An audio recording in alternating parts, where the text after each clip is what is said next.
Actually, this morning, I have realization sa mga buhay namin mga lalaki. Kung ano ba talaga yung nararamdaman namin, ano ba talaga yung laman ng isip namin, and why most of our relationship, kami yung masama, kami yung villain, kumbaga. And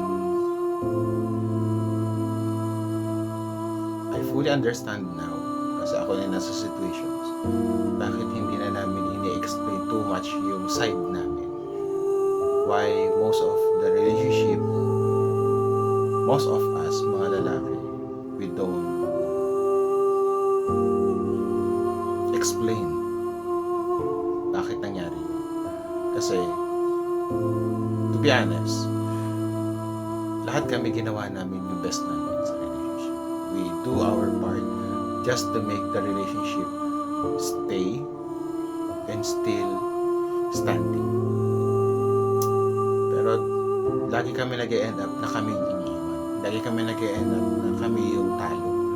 And most of the men, pag sumusugal kami, ang sugal namin 100%. Kahit kapalit pa niyan yung family matter, friends, financial, gano'n kami sumugal. Basta pag alam namin okay na at worthy na itong tao to para sa amin, gagawin namin yung best namin para mag-is na yung tao. And that's the hard part na nangyayari sa akin. I no longer explain my side. I no longer elaborate my side para maunawaan ako ng tao. Kasi alam ko sa sarili ko kung anong ginawa ko dun sa relationship para mag-stay ng ganun katagal.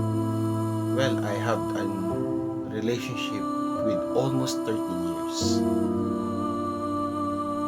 Sa 13 years na yun, there's ups and downs and many things happen. And I stay. Actually, ako may karapatan akong magloko that time kasi I have a reason na pwede kong gawin to. Dahil hindi naman tinatake serious ng partner ko. But for me, I do this part na nag-stay ako just to make it clear na ano bang main reason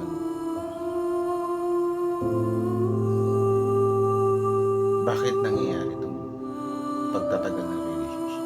Ewan ko kung naiintindihan niyo. But honestly, I do my best.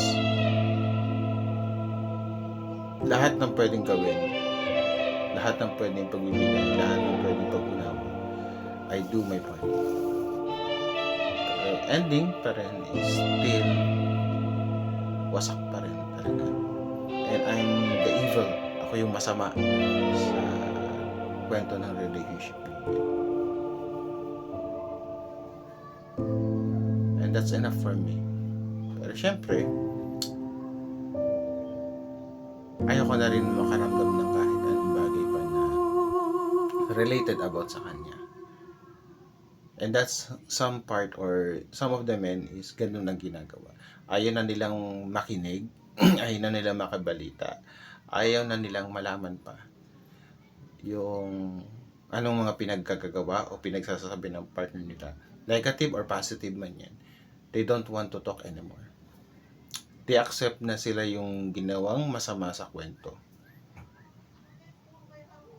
And that's true.